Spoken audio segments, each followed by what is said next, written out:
1983 नंतरच्या काही वर्षामध्ये मुंबईच्या आसपास असणाऱ्या उपनगरामध्ये आणि नंतर ठाणे, डोंबिवली, कल्याण या प्रदेशामध्ये जमिनीला सोन्याचा भाव यायला लागला. कारण बऱ्याचशा बिल्डर लोकांचं लक्ष आता या टापूकडे वळायला लागलं होतं. असाच एक आमच्या गावातला बिल्डर होता, रमण शहा, माझ्याच वयाचा. पण बिल्डिंग लाईनमध्ये 1, 2, 3 असे एका पाठोपाठ एक प्रोजेक्ट झपाट्याने पुरं करून बक्कळ पैसा दिवसागणिक मिळवणार. या रमण शहाची आणि माझी दोस्ती होण्याचं तसं काहीच कारण नव्हतं. कारण त्यावेळेला मी एक मध्यमवर्गीय नोकरपेशा असणारा आम आदमी होतो आणि तो दिवसेंदिवस वर शिड्या चढणारा यशस्वी उद्योजक होता.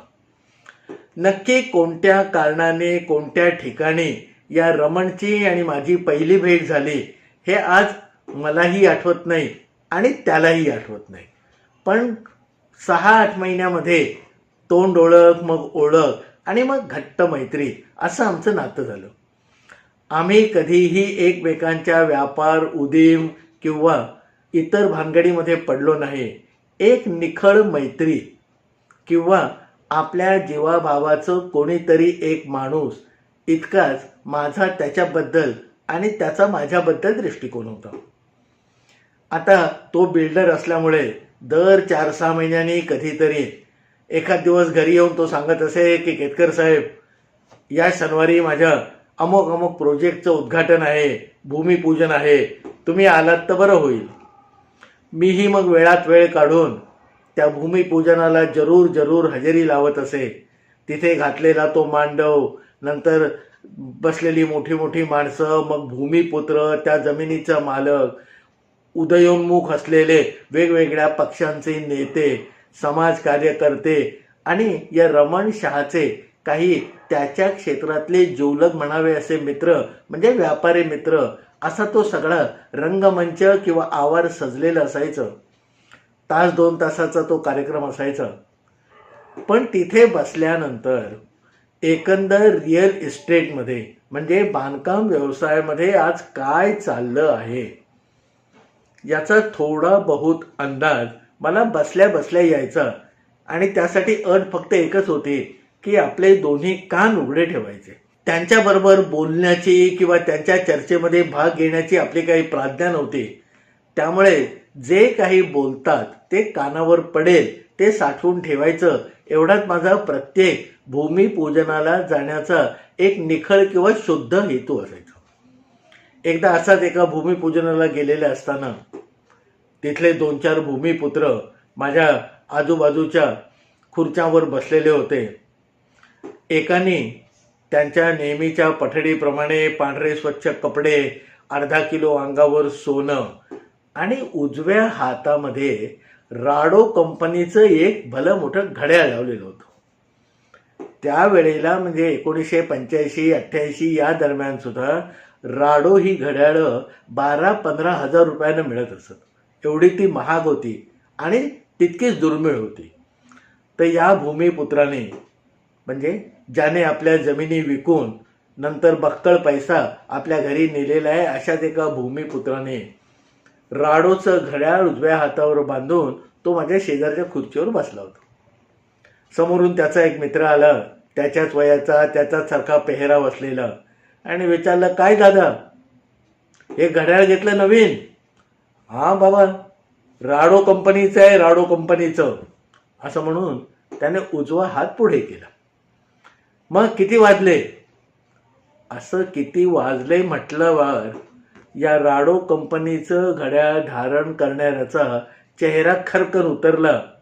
तो आपल्या मूळ अवस्थेला गेला आणि विचारलं, दादा तू बघ आणि मला सांग किती वाजलेत ते. आता याला निखळ स्वभाव म्हणावं की राडो कंपनीचं घड्याळ असून आपल्याला त्याच्यामध्ये वेळ बघता येत नाही, असा एखादा माणूस आपल्याला दृष्टीला पडल्यानंतर आपण त्याच्यावर पोट भरून हसावं, हे आज तागायत मला काही कळलेलं नाही. कधीतरी असाच एखादा बसलेले असताना आजूबाजूला लाखाच्या गोष्टी चालायच्या. औरे लाख आले, तवरे लाख गेले, तवरं केलं. असंच एकदा एका समारंभाला भूमिपूजनाच्या गेलेलं असताना माझ्या शेजारी जी आसामी बसली होती, भूमिपुत्र, त्याचं नाव अनायसे माझ्या कानावर आलं. कळलं की कल्पेश म्हात्रे.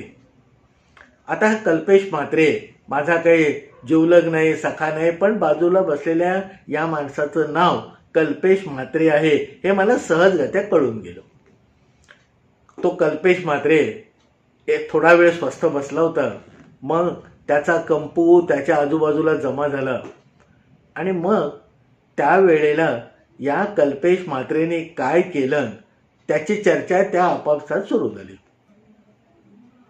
या कल्पेश म्हात्रेने 15-20 दिवसापूर्वी त्यावेळची गाजलेली फियाट कंपनीची एक गाडी बुक केली होती, म्हणजे 4 चाकी कार. आणि त्यावेळेला त्याची किंमत होती साधारणपणे 3.5-4 लाख. आणि या पठ्ठ्याने म्हणजे कल्पेश म्हात्रेने 4 दिवसापूर्वी जाऊन ती आपल्या गाडीचं बुकिंग कॅन्सल केलं आणि त्याच्याऐवजी मारुती 800च्या 2 गाड्या बुक केल्या. आणि त्याची चर्चा त्यांच्यामध्ये चालली होती. एकाने विचारलं, काय रे दादा, तू म्हणे फियाट गाडी कॅन्सल करून मारुती घेतली. म्हणे हो, आपली आता फॅमिलीला फिरायला लागतं ना, तर आता आपण गाडी घ्यायला पाहिजे म्हणून गाडी घेतली म्हणे.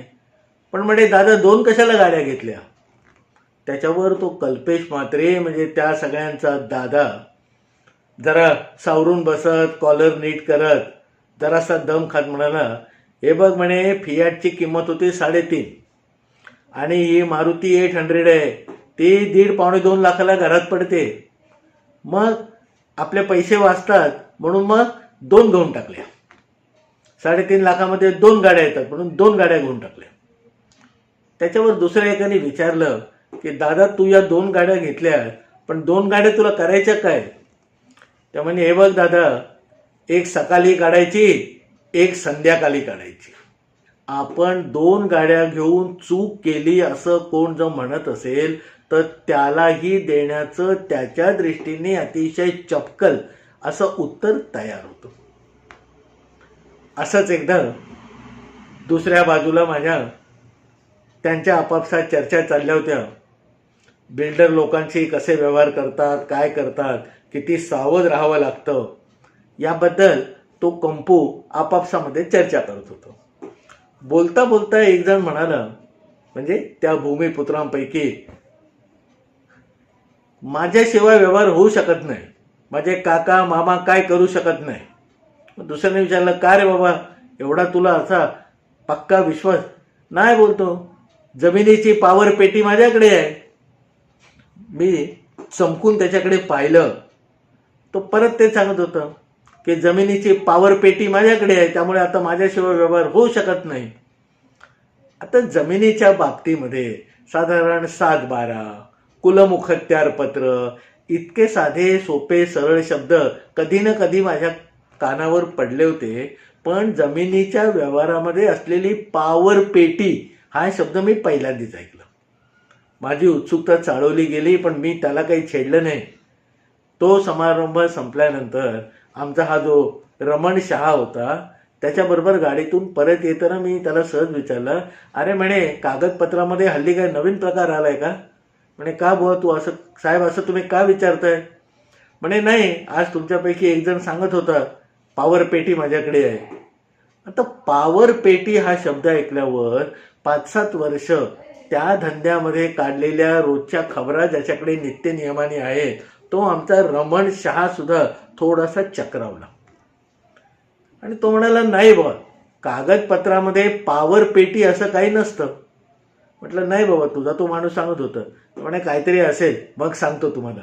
असं म्हणून त्याने डोकं खाजवत तो विषय आपल्या डोक्यात ठेवला, पण माझ्याबरोबर ती चर्चा थांबवली. मला घरी आणून सोडलं. 15-20 दिवसानंतर या रमण शहाचा एकदा फोन आला आणि त्या साईडला, केतकर साहेब, अहो ते पावर पेटी म्हणजे पॉवर ऑफ अटर्नी, मुखत्यार पत्र, दुसऱ्याला आपल्या वतीने व्यवहार करायचं जे स्वातंत्र्य किंवा सनद देतात ते म्हणे हे लोक त्याला सरसकट पावर पेटी म्हणतात. त्या दिवशी मी सुद्धा तुमच्यासारखा चमकलो होतो, पण नंतर 2-4 लोकांशी जेव्हा बोललो तेव्हा मला कळलं की ही पावर पेटी म्हणजे पॉवर ऑफ अटर्नी. असा सगळा हा गोंधळ त्या कालखंडामध्ये सुरू असताना रोजच्या रोज जमिनीचे व्यवहार होत होते आणि त्यावेळेला पुष्कळसे लोक पैसे जे घेत ते रोकड, म्हणजे जो बिल्डर ती जमीन खरेदी करत असे त्याचे 5 लाख 2 लाख 20 लाख जे काही पैसे असत ते कोऱ्या करकरीत नोटामध्ये आणून त्या भूमिपुत्राला देत त्याच्याकडनं ती जमीन रिसत खरेदी करत आणि पुढे त्याच्यावरती आपलं प्रोजेक्ट उभं करत असत. असंच एकदा रमण शहा मला म्हणाला, केतकर साहेब उद्या काय करताय? म्हटलं उद्या काही नाही, उद्या मोकळा आहे, मी रविवार आहे, सुट्टी आहे, पुण्याला जाऊया का म्हणे. आणि या रमण शहाचं आणि माझं पुण्याला जाणं हा दोघांचाही एक वीक पॉईंट होतं. पुण्याला एकदा गेलो आम्ही की मी आप्पा बळवंत चौकातनं मला कधी वाटली आवडली तर 2-4 पुस्तकं खरेदी करत असे, मग बेडेकरांकडे जाऊन मिसळ खात असे आणि परतीच्या प्रवासाला लागत असे. रमण शहा तिथे त्याच्या ऑफिसमध्ये मित्रांकडे सावकारांकडे कोणाकडे काही कामं असतील तर ती उरकत असे आणि परत आम्ही दोघं जण आपल्या घरी येत असू. असाच एकदा हा पुण्याला जायचा कार्यक्रम ठरल्यानंतर रमण शहा गाडी घेऊन सकाळी आला आणि म्हणाला चला. आम्ही गाडीत बसलो. गाडी सुरू करताना म्हणे, केतकर साहेब वाटेमध्ये एक पेमेंट करायचं आहे, तेवढं एक अर्धा पाऊण तास थांबून आपण करूया आणि मग पुढे जाऊया, तुम्हाला चालेल ना? मी म्हटलं अरे यार चालेल, आपण तर काय तसं तिथे कोण आपलं मूद रडत बसलंय, आपण आरामशीर जाऊ आरामशीर येऊ, अर्धा पाऊण तास 1 तास लागला तरी मला काही फिकीर नाही. गाडी चालत असताना सहज माझं लक्ष मागच्या सीटकडे गेलं. तिथे 3-4 ब्रीफकेस भरून ठेवलेल्या होत्या.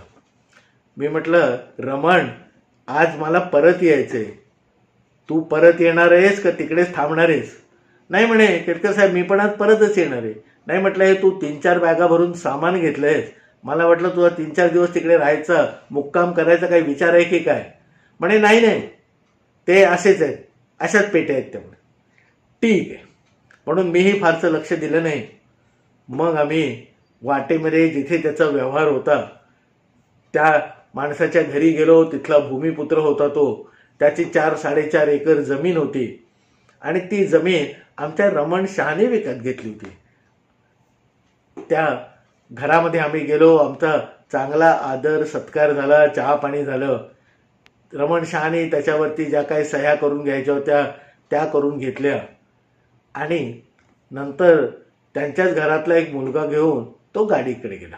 मी त्या घरामध्येच बसून होतो. गाडीकडे गेल्यावरती गाडी उडून दोघांनी त्या मागे ठेवलेल्या 4 ब्रीफकेस होत्या, म्हणजे तशा मोठ्या मोठ्या पेट्या, त्या घेऊन 2 रमणनी घेतल्या होत्या आणि 2 या बरोबर गेलेल्या मुलांनी घेतल्या होत्या, घेऊन आले. आता या पेट्यामध्ये कसले एवढे महत्वाचे कागद आहेत आणि आता या सगळ्या कागदांच्या वर जर सह्या करायच्या झाल्या तर इथेच आपल्याला संध्याकाळ होणार, असं कुठेतरी शंकेची पाल माझ्या मनामध्ये चुकचुकायला लागली. व्यवहार झालेलाच होता, पैसे देण्याचं फक्त बाकी होतं. म्हणून आमच्या रमणने त्या 4 पेट्या उघडल्या आणि आतमध्ये नोटांच्या थप्प्या लावलेल्या होत्या. त्या पेट्यामध्ये 20, 50 आणि 100 असे सगळे बंडलं, म्हणजे नोटांच्या बंडलं हारीनी लावून त्या 4 पेट्या भरलेल्या होत्या. त्या मालकाने मोजून ते घेतलं, आपल्या ताब्यात घेतलं. परत एकदा नमस्कार चमत्कार झाले आणि मी आणि रमण त्या घरातनं बाहेर पडलो. 4 पेट्या भरून पैसे त्या मालकाला पोच झाले, जमिनीचा व्यवहार पुरा झाला, म्हणून रमणही खुशीमध्ये होता. गाडी सुरू झाल्यानंतर मी रमणला म्हटलं, अरे जगामध्ये मोठ्या किंवा 100च्या नोटा आणि 500च्या नोटा आलेल्या आहेत, हे तुझ्या गावीच नाही का? म्हणे असं का म्हणता साहेब? म्हणे अरे तू सगळे 10, 20, 50 आणि जमले तेवढे थोडे बहुत 100 असे नोटा दिल्यास, त्याच्याऐवजी मोठ्या नोटा जाऊन एखाद्या ब्रीफकेसमध्ये भरून हे पैसे देता आले असते तुला. तर म्हणे साहेब तसं चालत नाही आमच्या धंद्यामध्ये. म्हटलं बाबा, तुमच्या धंद्यामध्ये मोठ्या नोटा देऊन चालत नाही, हे गणित काही मला कळत नाही, मला सविस्तर काय ते सांग. रमण म्हणाला, काय आहे साहेब, याची 4 एकर मी जमीन घेतली आणि 15 दिवसापूर्वी याच्या भावाची त्यालाच लागून असलेली 2 एकर घेतली. दोघांनाही मी एकरी सारखेच पैसे दिलेत, पण त्याला बँकेमध्ये त्या दिवशी फारशा मोठ्या नोटा नसल्यामुळे सगळी 10 आणि 50ची बंडलं दिलेत. म्हणजे 10 रुपयाच्या नोटांची आणि 50 रुपयाच्या नोटांची बंडलं दिले आणि असं 6-6.5 लाखाचं पेमेंट त्याला केलंय. आता हा त्याचाच चुलत भाऊ आहे. म्हणे याने याची 4 एकर मला दिलेली आहे, त्याच हिशेबात मी त्याला पैसे दिलेले आहेत. पण याला तुम्ही म्हणता तसं मोठ्या नोटांमध्ये मी जर एका ब्रीफकेसमध्ये भरून पैसे दिले असते तर पुढे मलाच ते भारी पडलं असतं. म्हटलं बाबा, तू व्यवहाराला चोख आहेस, त्याने पैसे मोजून घेतलेले आहेत, मग तुला भारी पडायचं काम काय. तो म्हणे, तसं नाही साहेब, आत्ता काय आहे की या लोक थोडेसे आपलेच बांधव आहेत, पण थोडेसे शिक्षणाने कमी आहेत, त्यामुळे त्यांच्या ज्या वृत्ती आहेत आत्ता गावाकडून शहरामध्ये आलेल्या माणसाच्या या वृत्ती आहेत. त्यामुळे त्यांच्याशी व्यवहार करताना आम्हाला त्यांची मानसिकता आधी समजून घ्यावी लागते आणि मगच व्यवहार पूर्ण करायला लागतो. आता ही रमणची गाडी कुठच्या कुठे निघून जाणारे असा शंका आणि संभ्रम माझ्या मनामध्ये यायला लागला. पण विषयाला मीच तोंड फोडलं असल्यामुळे मला पुढे काही उलटं सुलटं बोलता येईना. शांतपणे मी ऐकत राहिलो. रमण सांगत राहिला, म्हणे, तर साहेब, त्या माणसाला मी जे पैसे दिले आणि आज याला दिले, आज याला जर एका ब्रीफकेसमध्ये भरून पैसे दिले असते तर आपण आता पुण्याला गेलो, आज संध्याकाळी तोच याचा चुलत भाऊ आणि हा कुठेतरी पार्टी करायला दारू प्यायला बसले असते. त्या चुलत भावाने याला विचारलं असतं, बाबा शेठने तुला किती पैसे दिले. याने सांगितलं असतं, औरे दिले, एवढे पैसे दिले. मग त्या चुलत भावाने याला सांगितलं असतं, दारूच्या नशेमध्ये दोघंही तर होता की हे बघ दादू, तुला शेठने फसवला. हा म्हणे, मला शेठने कसा फसवला. अरे तुला औरे पैसे दिले, मला औरे पैसे दिले होते. आणि म्हणे, या त्याच्याशी आज व्यवहार केल्या त्या दादूला हे पटेल आणि उद्या सकाळी हा माझ्या ऑफिसमध्ये हजर होईल आणि परत जमलं तर 2-4 माणसं बरोबर घेऊन येईल. तिथे भांडण सुरू होईल. शेठ, तुम्ही मला फसवला, माझ्या भावाला औरे पैसे दिले आणि मला औरेच पैसे दिले. त्यामुळे या लोकांच्या मानसिकतेमध्ये शिरून त्यांना कुठचंही किलमेश शंका त्यांच्या मनामध्ये माझं हे प्रोजेक्ट पूर्ण होऊन विकलं जाईपर्यंत येता कामा नये अशी काळजी घेऊन फूक के म्हणतात अशी आम्हाला पावलं या व्यवहारामध्ये टाकावी लागतात. कारण या माणसांना कोणीही भडकावू शकतो आणि त्यांचा तो सगेवाला असल्यामुळे ते लगेच आमच्या अंगावर तीरासारखं यायला कमी करत नाहीत. व्यवहार झालेला आहे, पैसे एवढेच आहेत, हे नंतर त्यांना ऑफिसमध्ये मी समजावून सांगितल्यावर कळेलही. पण शेवटी जो तमाशा व्हायचा तो होईलच.